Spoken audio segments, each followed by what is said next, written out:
Boa tarde a todos.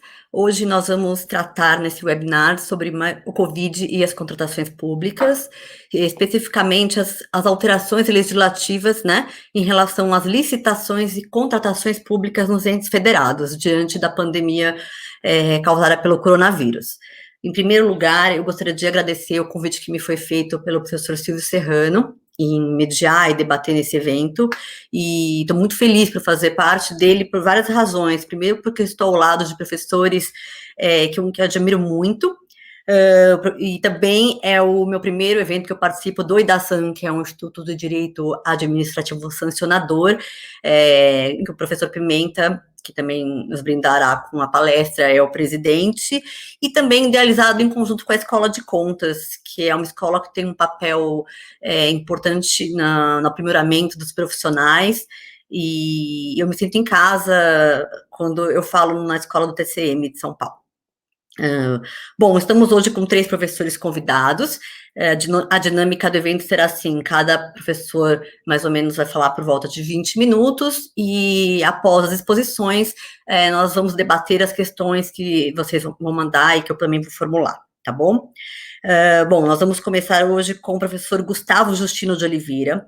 O professor Gustavo Justino de Oliveira, na verdade, ele até dispensaria a apresentação também, mas porque é uma questão de formalidade, eu vou mencionar. Ele é professor doutor de Direito Administrativo na USP e no IDP, árbitro, consultor e advogado especialista em Direito Público, e também é membro do nosso Instituto de Direito Administrativo Sancionador. Tudo bem, professor Gustavo? Passar a palavra para você por 20 minutos, tá bom? Como vai, Fernanda? Tudo bem? Muito obrigado. Eu gostaria, em primeiro lugar, de agradecer o convite para participar desse webinar. É uma grande satisfação estar aqui dividindo este momento, né, com o professor Pimenta, com você, Fernanda, com o Cláudio também, e estar aqui na escola da escola, né, do Tribunal de Contas, Escola de Contas, do Tribunal de Contas do Município de São Paulo, é sempre uma satisfação e uma grande honra, né? Não é a primeira vez que eu participo de eventos da escola.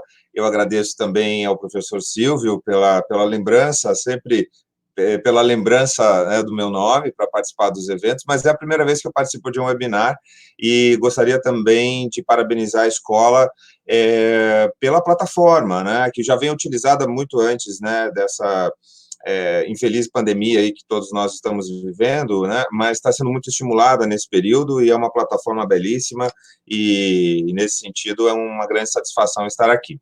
Eu queria também me congratular com todos que estão nos assistindo.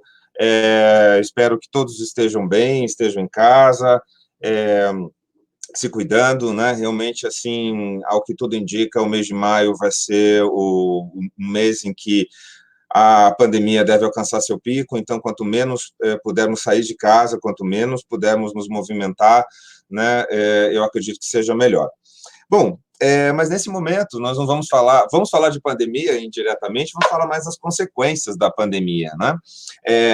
Estávamos conversando um pouquinho antes de começar o evento, e o professor Pimenta ressaltou com razão de que este momento de pandemia, ele conferiu ao direito administrativo brasileiro, no mundo todo, né, mas conferiu ao direito administrativo brasileiro uma grande importância. Ele já é importante, sempre foi, mas, sem dúvida, digamos, ele está em evidência, ele está no radar, né, de todos aqueles que têm uma relação direta ou indireta com a administração pública. Todos nós ficamos muito na expectativa, né, das ações, das reações, dos projetos, enfim, dos enfrentamentos que o Estado brasileiro, União Federal, Estados-membros, municípios e Distrito Federal, acabam realizando frente a essa pandemia. Então, o tema da informação pública, da comunicação pública, é extremamente importante. Porém, o tema do nosso webinar, como a Fernanda ressaltou, é Covid-19 e as contratações públicas, né? Nós vamos focar aqui especificamente nas alterações legislativas. Então, eu vou direto ao ponto. Temos aí alguns minutos cada um para falar, e depois acredito que vamos ter algum debate com quem está nos assistindo, e realmente é um grande prazer poder estar nas casas de vocês, né, e poder dividir esse momento de reflexão com esses convidados tão especiais sobre esse tema, que é um tema, o tema do momento.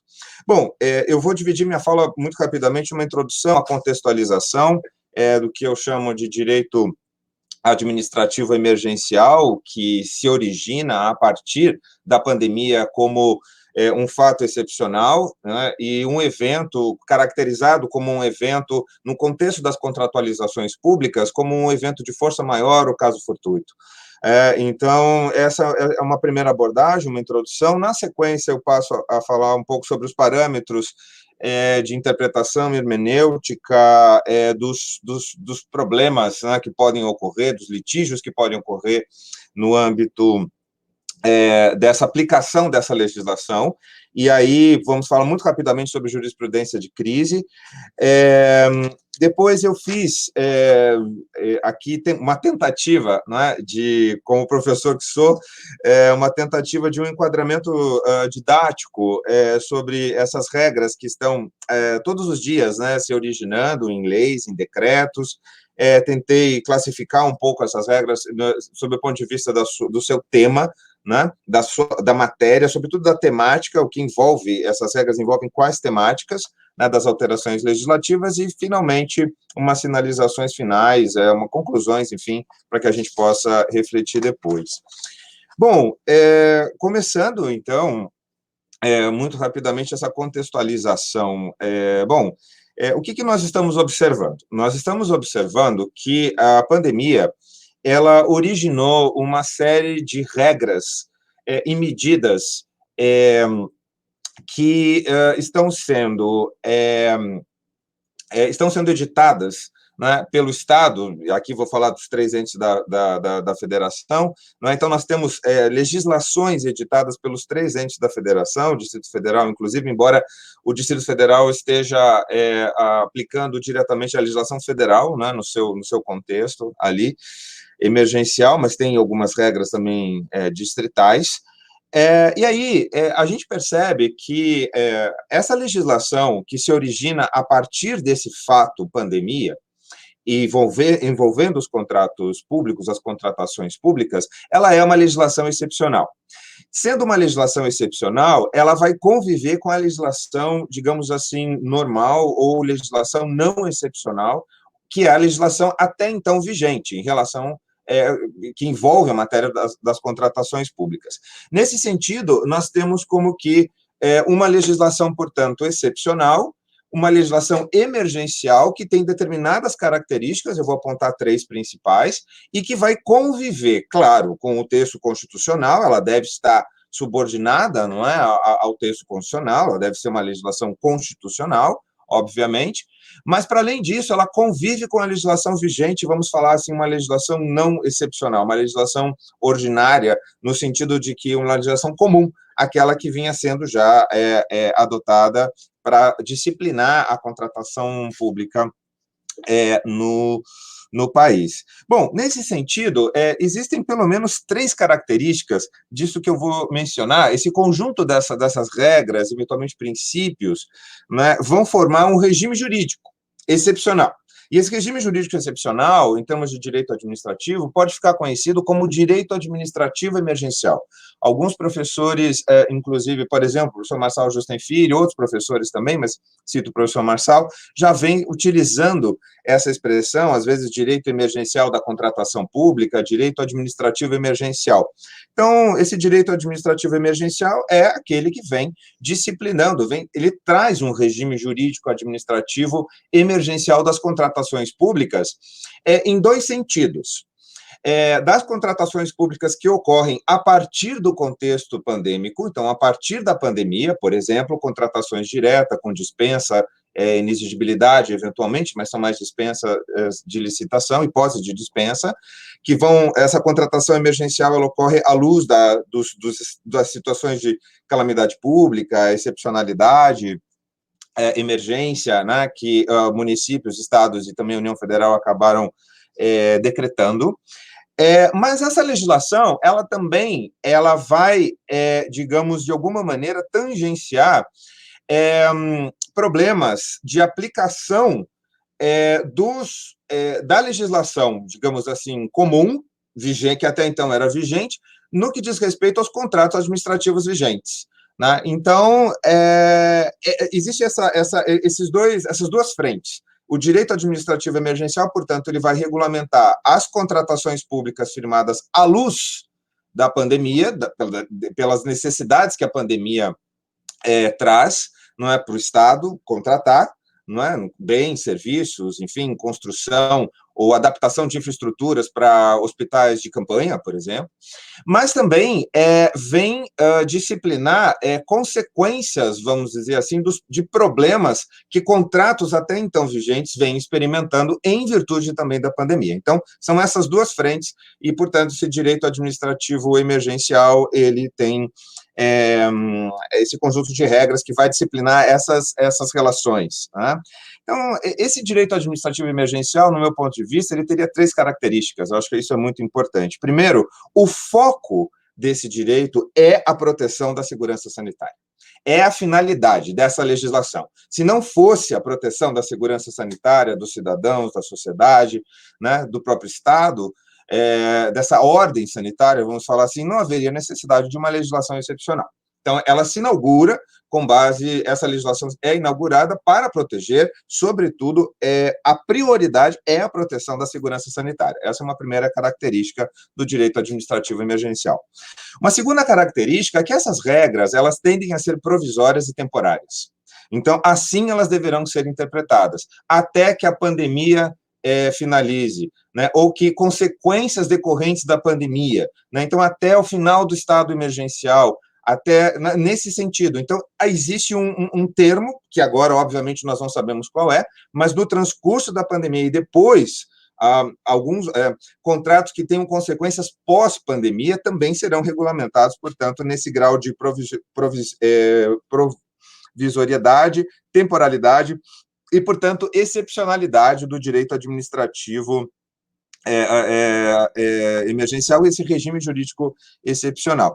E a terceira característica esses contratos que são realizados, né, todos os contratos, as medidas administrativas que são tomadas à luz dessa legislação excepcional, devem ser objeto, né, de controle pelos órgãos de controle do Estado. Então, a sindicabilidade e a revisão judicial ou pelos tribunais de contas, né, dos atos, contratos, processos administrativos originados nesse período emergencial de pandemia, é uma característica também do direito administrativo emergencial. Então, tudo que ocorrer, ou tudo que está ocorrendo nesse transcurso, as contratações públicas deverão ser desde que provocados, ou até ex officio, né, diretamente pelo poder público, por exemplo, né, uma revisão dos contratos, dos processos, cabível, né, pertinente no sentido da proteção da ordem jurídica.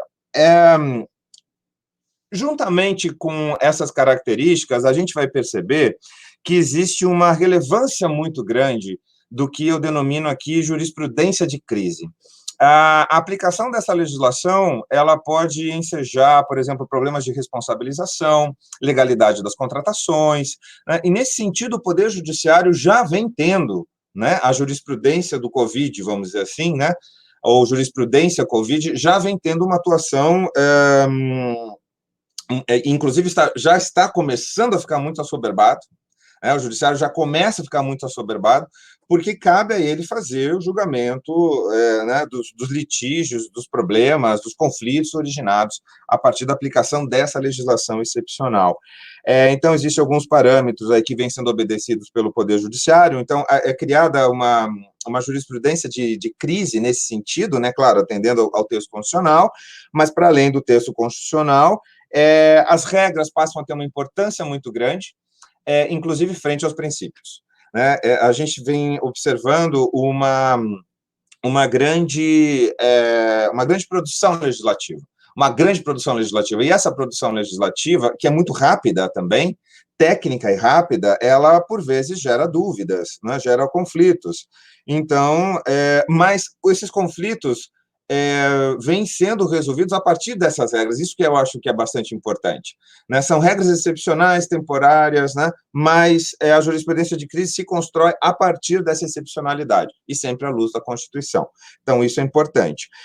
Os princípios continuam tendo importância, mas nesse momento de excepcionalidade, a gente percebe a busca da regra, né?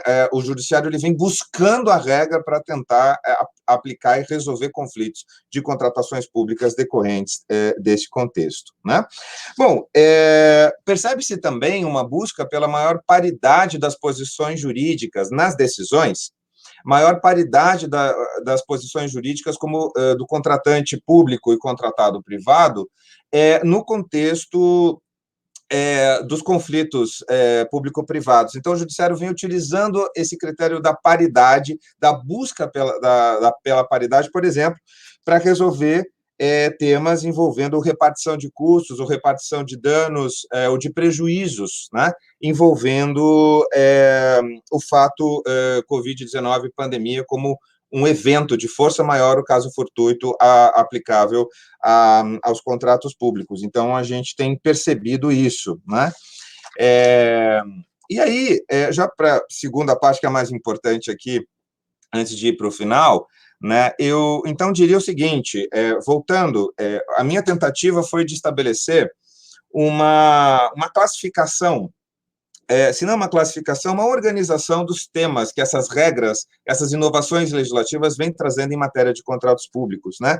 Lembrando que o direito administrativo emergencial dos contratos públicos, no que diz respeito aos contratos, ele tem duas frentes. A contratação pública que ocorre a partir da pandemia, aquela contratação que é necessária para atender às necessidades decorrentes da pandemia, sobretudo contratações emergenciais, mas essa legislação também, ela acaba influenciando contratos que já eram vigentes. Então, nesse sentido, nós podemos organizar as regras de uma determinada maneira, e uma proposta só seria a seguinte: nós temos regras excepcionais nesse contexto, portanto, que dizem respeito diretamente, à manutenção dos contratos vigentes. Então, não diz respeito a novos contratos, mas como os contratos vigentes, litígios e dificuldades, conflitos envolvendo a execução dos contratos até então vigentes, antes da pandemia, como eles podem ser resolvidos. Então, por exemplo, nós temos essa primeira temática, né, uma primeira classificação, manutenção dos regras referentes à manutenção dos contratos vigentes. Eu acabei de fazer isso, então por isso que eu estou aqui observando as minhas anotações. 2, nós vamos perceber que existem regras sobre contratações emergenciais, geralmente dispensas e alguns poucos casos de inexigibilidade, né, e que acabam tendo uma interpretação, sobretudo na legislação federal, que é a Lei 13.979, de 6 de fevereiro de 2020, no artigo 4º, uma interpretação que é distinta de casos de dispensa de licitação e contratação emergencial daquela específica da Lei 8.666, de 93. Então, aí está o caráter de excepcionalidade dessas regras. Então, aqui seria esse segundo... uma segunda referência, né, de classificação dessas regras. Então, primeiro, manutenção dos contratos vigentes, segundo, contratações emergenciais. Terceiro, eu percebi que existem regras voltadas à mitigação de danos e prejuízos suportados pelas partes. Então, nós vamos perceber que existiria até uma certa cultura, vamos dizer assim, quando alguns casos de força maior aconteciam, de que a administração pública tinha que assumir diretamente, às vezes isoladamente, né, totalmente, prejuízos que ocorressem em relação a esses contratos. Não é o que está acontecendo no contexto pandêmico. Então, a gente percebe que existe uma busca pela mitigação dos danos e prejuízos suportados pelas partes. Então, existem regras que, sobretudo na legislação de São Paulo, do município de São Paulo, perdão, que estão na Lei Municipal 17.335, de 27 de março de 2020, e nos decretos 59.283, de março de 2020, e o 59.321, de abril de 2020. Então, a gente vai perceber, por exemplo, né, a temática de... o município de São Paulo, em alguns casos, ele assume os prejuízos ainda que por um determinado momento, né, um espaço temporal, ele assume os prejuízos para a execução, para a manutenção da execução dos contratos, né, sobretudo os contratos que necessitam ser cumpridos, né? E, nesse sentido, nós vamos ver, por exemplo, o artigo 3º, né, vai dizer o seguinte, o artigo 3º da Lei 17.335 do município de São Paulo. Como medida excepcional, a administração pública municipal fica autorizada a manter o pagamento mensal do contrato naqueles ajustes para os quais foi indicada a suspensão total ou parcial dos serviços, deduzidas as despesas diretas e indiretas que efetivamente deixem de incorrer, garantindo o pagamento das despesas devidamente comprovadas com o pessoal em cargos dos trabalhadores que deixem de prestar os serviços em razão da emergência e calamidade pública. Esse, então, é um outro exemplo. E já partindo também para uma parte final, né? Então, nós teríamos essas regras voltadas à mitigação dos danos e prejuízos suportados pelas partes, regras específicas sobre a revisão da matriz de risco e cláusulas de responsabilidade das partes no contrato, né? Eu acho que isso é bastante importante, a gente vai encontrar algumas regras nesse sentido também. Matriz de risco não faz parte da cultura da gestão dos contratos públicos, né, no Brasil, mas o projeto de nova lei de licitações e contratos prevê como uma regra, né? Então, nesse sentido, a matriz de risco começa a ganhar muita força no regime jurídico de contratações públicas no Brasil, e me parece que, se não a matriz de risco para aqueles contratos que existem, ela pode ser revisada nesse contexto, existem regras para isso, na legislação pandêmica, mas as cláusulas de responsabilização, muitas vezes, então, também podem ser revisadas. E, por último, eu identifiquei algumas regras de inovação legislativa, de legislação pandêmica, que valorizam a negociação, renegociação